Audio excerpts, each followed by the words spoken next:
The eligibility for this Vedanta darshan is that you have to have very strong dispassion. Very, very, very strong dispassion. As if this is your last day in this body, on this earth. इतना तीव्र वैराग्य ना हो तो फिर यही होता है, सुन लेगा अच्छा आत्मा जरमरा विनाशी होती है, अच्छा हम शरीर नहीं है, पर ऐसा लग तो नहीं रहा। लग इसलिए नहीं रहा है क्योंकि वैराग्य है नहीं। मुझे याद आता है दिल्ली में एक हमारे जानने वाले, उनकी बेटी को थैलेसीमिया था। छोटी सी बच्ची 5-6 साल की, बड़ी प्यारी बच्ची, जैसे सब बच्चे प्यारे होते।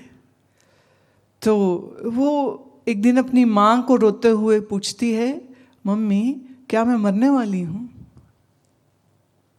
माँ कैसे कहे कि हाँ तू मरने वाली है। बहुत सी कॉम्प्लिकेशंस होती थी। पहले महीने में एक बार ब्लड चढ़ता था, फिर हर 15 दिन में चढ़ने लग गया। रात को आयरन पंप करने के लिए स्टमक पे लगानी पड़ती डिवाइस, रात भर वो बॉडी से एक्स्ट्रा आयरन को निकालता है। तकलीफ में रात भर पंप की, वो इतनी तकलीफ दे चीज़ है। तो एक दिन वो अपनी माँ से पूछती है, मैं मम्मी क्या मरने वाली हूँ? और वो कहती, मम्मी मुझको मरना नहीं है। 6 साल की बच्ची को समझ लग गई कि मरना क्या है। अब वो बेचारे क्या कहें? तो वो कहे नहीं हम पाठ करेंगे तो बाबा जी तुम्हें ठीक कर देंगे। तो फिर वो उसके घर में जो आता था, मेहमान गेस्ट रिश्तेदार जो भी कोई आए, तो वो छोटी सी बच्ची जा के कहती थी, तुम मेरे लिए अरदास करो ना कि मैं मरूं नहीं।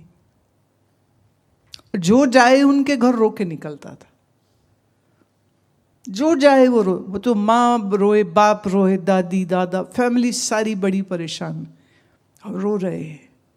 पर बच्ची जो कह रही है वो भी बात सत्य है। ना माँ ना बाप ना डॉक्टर ना मेडिसिन कुछ हेल्प नहीं कर पा रहे थे। वो एक ही सवाल पूछती थी, मैं मरना नहीं चाहती मम्मी, मैं बचूंगी मैं कि मैं मर जाऊंगी मैं? माँ मौत क्या होती है वो बच्ची पूछती रहती थी। तो ये जो चर्चा दिन भर घर में चलती रहती, उसके कारण से पूरा परिवार शोक में, दुख में, पीड़ा में रहता था। अभी मृत्यु से शोक पीड़ा दुख हो रहा है तो ये भी वैराग्य नहीं है। जैसे किसी के फैमिली में मौत हो जाए ना, तो उस घर में सब ऐसा बोलने लग जाएंगे, क्या रखा है दुनिया में, क्या रखा है दुनिया में, कुछ नहीं पड़ा है, क्या फायदा, कुछ नहीं। ये वैराग्य नहीं है उनका, ये सिर्फ शोक होता है, डिप्रेशन होता है। शोक डिप्रेशन को वैराग्य मत समझ लेना। वैराग्य अग्नि है, डिप्रेशन तो अंधेरा है। साधक वैराग्यवान होता है, साधक डिप्रेशन में नहीं होता है। तो अगर कोई ज्यादा ही ऐसी बात करने लग जाए, मर जाएंगे मर जाएंगे मर जाएंगे मर जाएंगे सब मर जाएंगे। कई लोग तो इतना डरते हैं। अभी जैसे कोई मुझे कह रहे थे कि वो बॉम्बे से उनको आना था, तो पता चला कि वहाँ हरियाणा के वहाँ तो दंगे चल रहे हैं तो इसलिए हम नहीं आए। मैं इतना बड़ा हरियाणा, एक छोटे से इलाके में जो हुआ तो उसका प्रभाव पूरे हरियाणा पे थोड़ी पड़ गया, न दिल्ली पे न कहीं और। लेकिन बोले नहीं हालात अच्छे नहीं हैं। अच्छा, कई होते हैं जी वो कोविड चल रहा है ना इसलिए घर से बाहर नहीं जाएंगे। और मेरे को ये पता है कि इतने कितने लोग हैं ऐसे जो कोविड में घर से बाहर नहीं गए और फिर भी कोविड हो गए। अब वो बड़े परेशान कि हमें कोविड हो कैसे, हम तो बाहर नहीं गए। घर के 10 लोग थे और बड़ा घर था, हर आदमी एक एक कमरे में, और इतना सिस्टम बनाया, खाना रूम टू रूम प्लेट आती थी, नॉक होता था, रखने वाला चला जाता था, फिर वो लेते थे। मतलब मिलते नहीं थे एक दूसरे को। उन्होंने 6 महीने ऐसे काटे, पर फिर बीमार हो गए। कई लोग हैं पैरानॉइड जिसको हम कहते हैं। याद रहे, डिप्रेशन दुख देता है, डिप्रेशन अंधेरा है, डिप्रेशन गम देता है, लेकिन वैराग्य अग्नि है। जैसे जलती हुई अग्नि हो तो आदमी उससे अपने आप थोड़ा पीछे हो जाता है कि हमें जलाएगी नहीं, तो खुद से खुद पीछे हो जाता है। तो वैराग्य का मतलब कि संसार की आसक्ति से वो पीछे हो जाता है अपने आप से, कि नहीं, पास जाने से सिर्फ तकलीफ होगी और तो कुछ भी नहीं होगा। माएँ कई बार बोलती है, बच्चे ज़्यादा हंसे ना तो कहते ज़्यादा मत हंस, उतना रोना पड़ेगा। जितना सुखी होते उतना दुखी होते।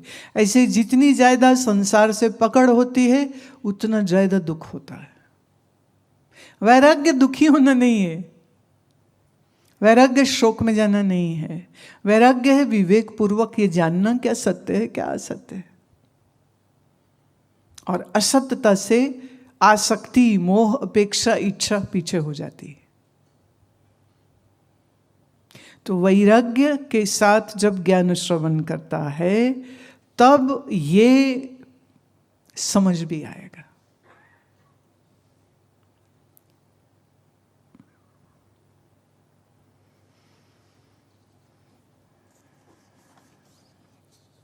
गीता शर्मा, मुझे ये समझ नहीं आया कि मैं चैतन्य हूँ और कण कण में हूँ, फिर सब कुछ जड़ कैसे।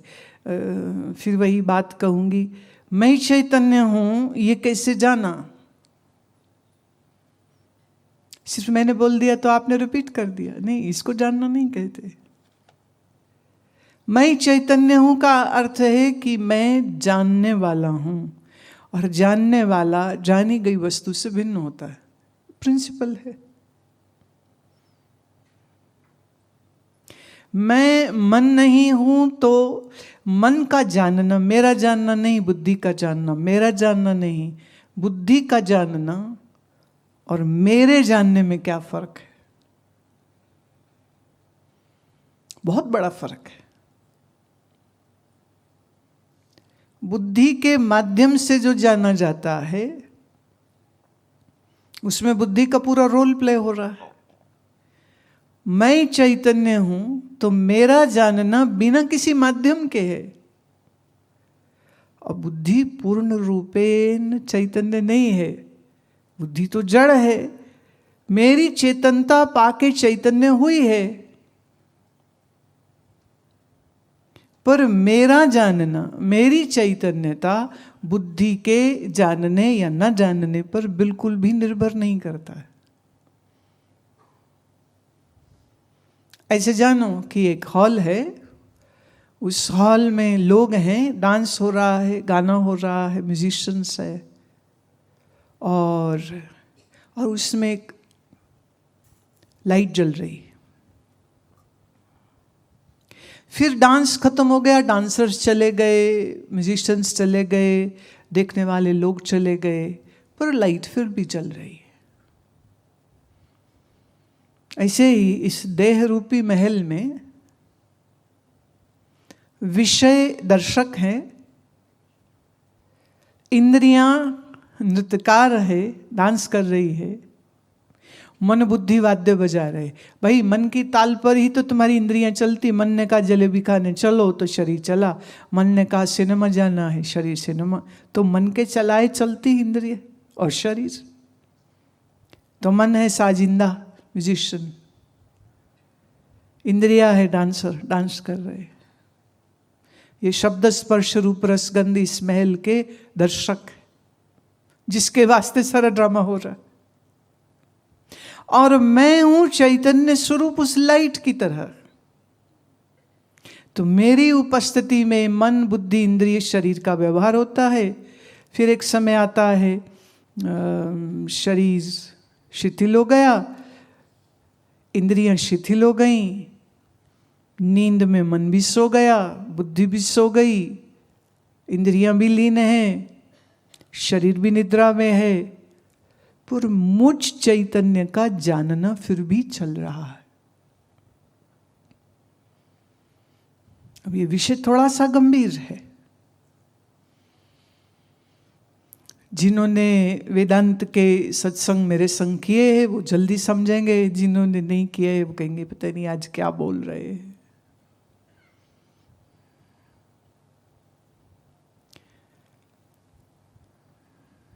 जैसे हम कहें बल्ब से रोशनी आती, तो बल्ब रोशनी दे रहा है कि बिजली रोशनी दे रही है? ऐसे बुद्धि के बल्ब से जानना हो रहा है, पर बुद्धि नहीं जान रही, जान मैं चैतन्य स्वरूप रहा हूं। ये फर्क। शरीर जवान है, शरीर अब तगड़ा है, मन अच्छा है, मन बुरा है, सुखी है, दुखी है, बुद्धि को समझ आ रही, बुद्धि को नहीं समझ आ रही, ये सब जानना जिससे हो रहा है वो तुम हो। तुम हो ज्ञान स्वरूप। ज्ञान मतलब जानने वाला।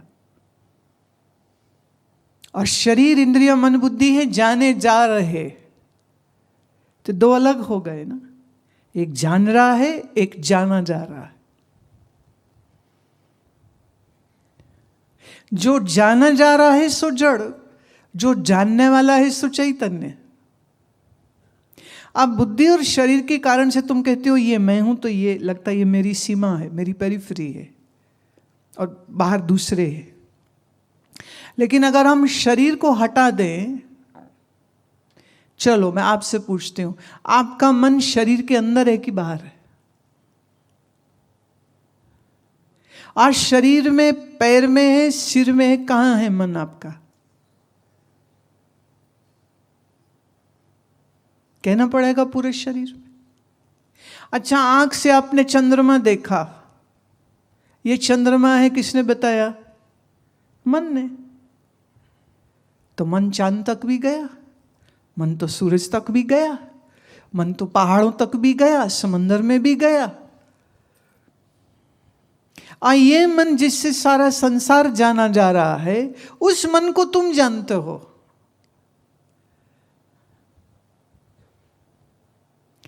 मन तुम्हारा कहां शुरू होता है और कहां खत्म होता है, बता सकते हो क्या? शरीर कहां शुरू होता है, कहां खत्म होता है, ये तो पता चलेगा। मन का कैसे बताओगे? तो शरीर के कारण हम मैं और तुम कहते हैं। अगर हम शरीर को हटा दें, उसकी गिनती ना गिने, तो मन की सीमा कैसे जानोगे कि मन कहां किसका शुरू हुआ और कहां किसका मन खत्म हुआ? एक्चुअली कोई सीमा नहीं है।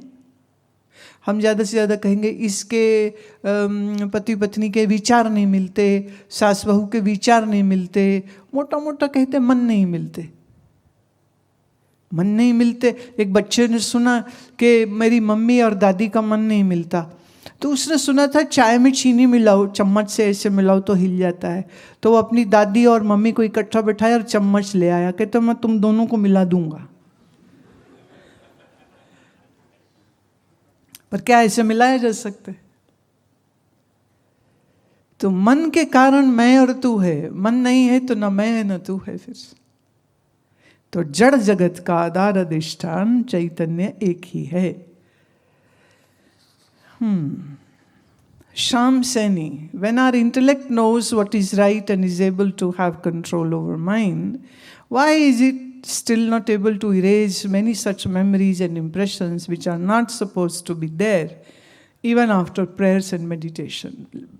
My dear Sham, just remember, your impressions and your memories are indestructible. Indestructible. Very difficult to erase because you can't kill these memories.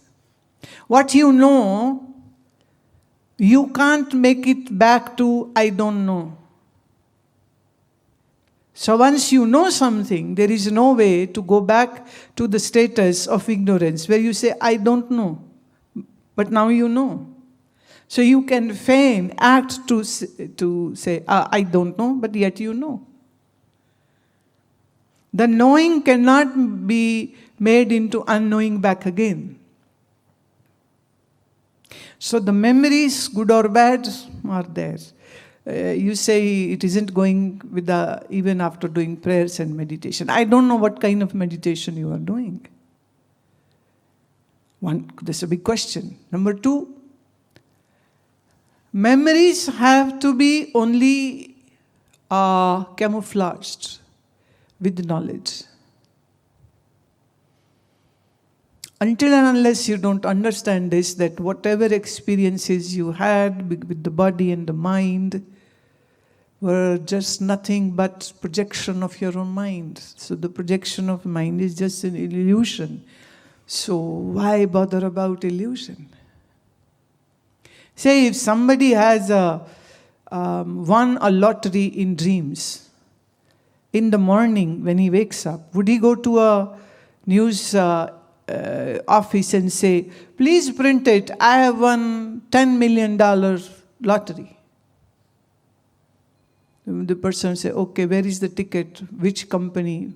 Where did you win the lottery? He say, well, this all happened in dream. Will the newspaper editor print this news? No, because that was just a dream. So it is only with contemplation and viveka and Brahma Vidya you can understand that whatever you lived through body, all the experiences was nothing more than a dream. That's the only way. Otherwise, they'll always stay there.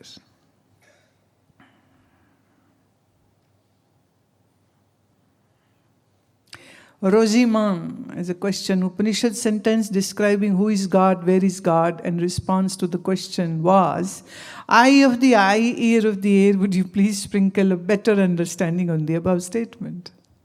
It's very deep. Certain things can just be pointed out and can't be categorically emphasized with the gross words. When Rishi said, God is eye of eye,